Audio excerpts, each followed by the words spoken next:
welcome Scotty Reiss from SheBuysCars.com. So we're going to switch back to English. And as I was saying, we're getting to the end of 2014. And we're going to do a wrap-up of the year. And there are many interesting stories in 2014. And for that, we have Scotty Reiss from SheBuysCars.com. How are you, Scotty? I'm good, Javier. How are you? Nice to be here. Oh, nice to see you and to talk to you again. To see you actually recently in California for one of the events. We were there for the Chevrolet Trax. Pretty cool car, huh? Very cool car. Can't wait to see it on the road. Yeah, exactly. So we're talking about what the good stories of 2014 and many things regarding women in the industry. Mary Barra, GM, and many other things. And one of the other big stories was the Dodge Charger Hellcat. And maybe a lot of people don't know about this, but the chief engineer is a woman, right? Yes, the chief engineer is a woman named Alison Rahm. And she's been working for Chrysler Dodge for 25 years, designing cars. And she had the luck to design the fastest car that Dodge built, the brand new 2015 Dodge Charger. Yeah, that's really cool. I also met her during the event, and I mean, it's a great story. I mean, not only because, the car is fantastic, but it's also, I think, very inspirational for a lot of, especially young women that are trying to get into this industry. And this is a great example of how successful you can be, right? Yes. Well, it's funny. She went to engineering school, did not think she would ever design cars. And now that's what she's doing, is designing cars. But she brings a unique view to it. When Dodge decided they wanted to build the Charger as the fastest four-door sedan that you can buy, they put her in charge because they also wanted it to be a family sedan. And the Charger is one of their largest sedans, and it's very comfortable, lots of legroom and headroom, room for everybody. It's got a big trunk, so there's room for your luggage. But they wanted it to be something that families would want to drive around in, take on vacation, but also that those in the families who want to take it to the track can take it to the track. And that's an interesting trend that they've noticed, is that more and more drivers are buying either track memberships or just, leasing time on the track so they can really put their car to the test. And so that was the idea behind the Charger, is that it's a car built for the track, but it's also a car built for the family. Maybe. So Allison brought. Oh, so go ahead. Sorry. No, maybe I was going to say the image of the car. I mean, the Charger has been used for many police departments around the country, and it has this image of really mean car, which for that purpose it's perfect. But if you try to transform it to a family car, maybe that was one of the other reasons they brought Alison to do this project, right? Yes. Well, it is. You're right. It is a police car, and they actually were able to bring some of the models that they're selling to police departments around the country to the event that I attended.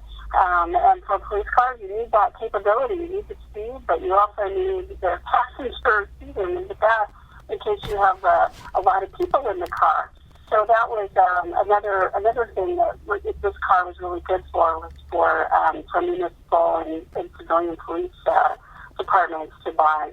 But one of the things that Allison was telling us that they wanted to accomplish with the Charger is they wanted to have all of the technology and all the things that we expect in our cars today in this car.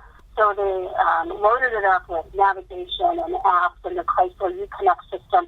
The car even comes with a Wi-Fi hotspot.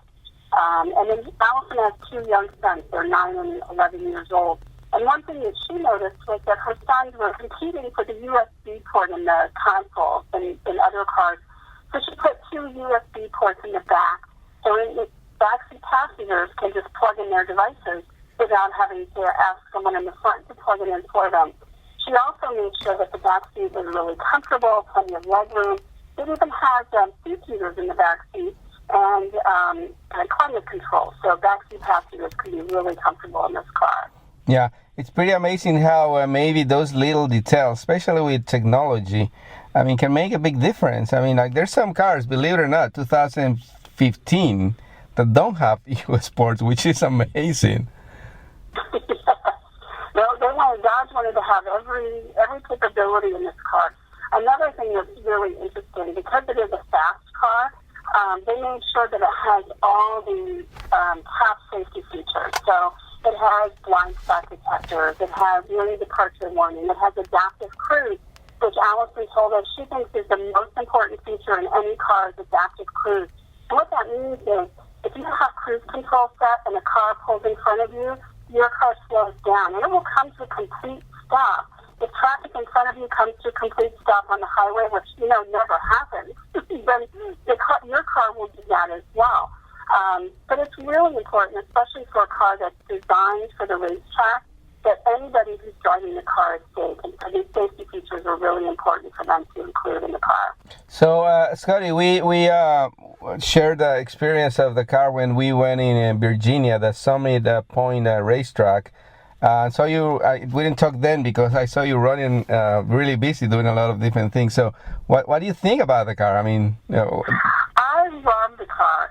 So I don't know how fast you were able to go, but I actually have an Instagram. If you check Scotty Reiss Car's Instagram, we were going 142 miles an hour in that car. It was pretty amazing. Now that was the top end, the Hellcat of the version that can actually go up to 204 miles an hour. It has 707 horsepower.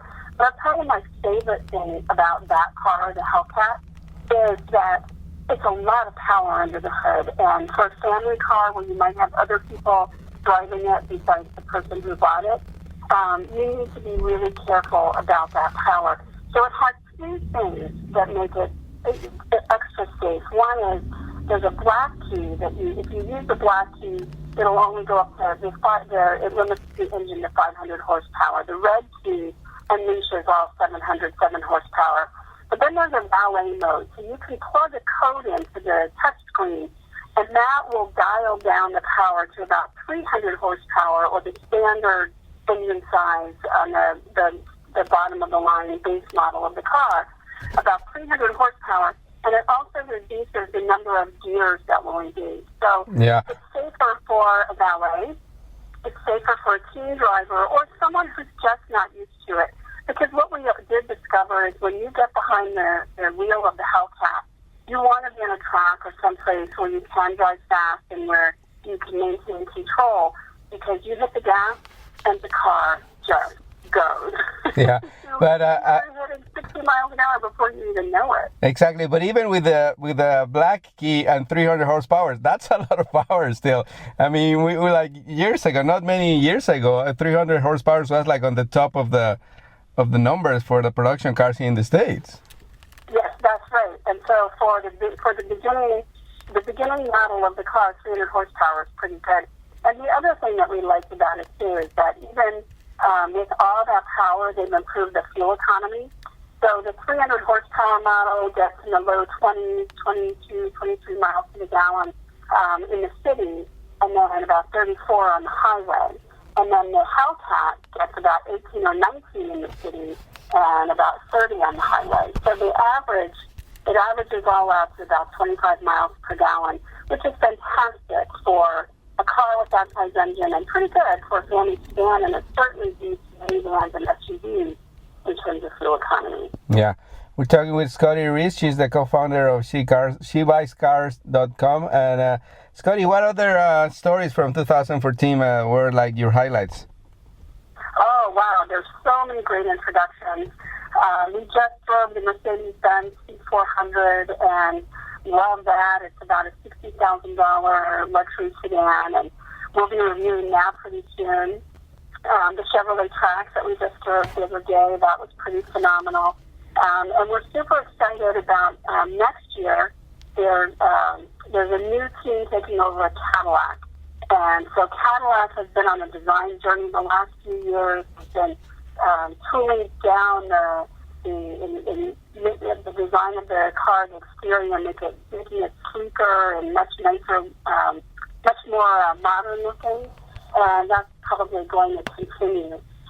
So we're really excited about that. But we just reviewed the ATS, and the ATS has a heads-up display that is the best we've ever seen.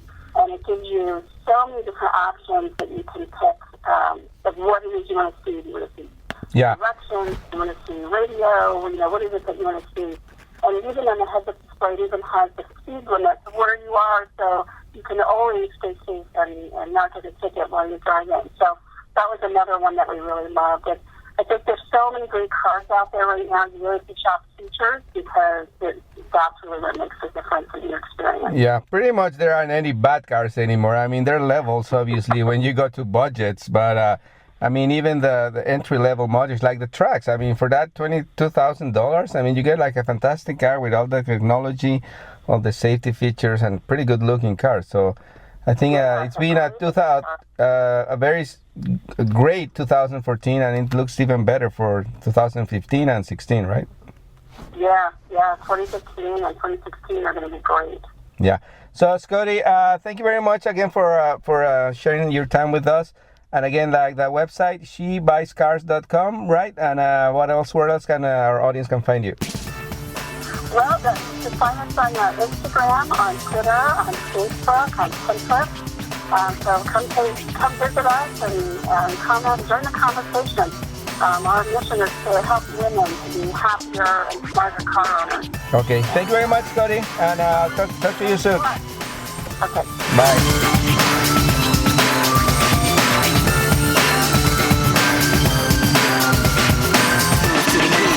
Este programa fue una producción de National Latino Broadcasting.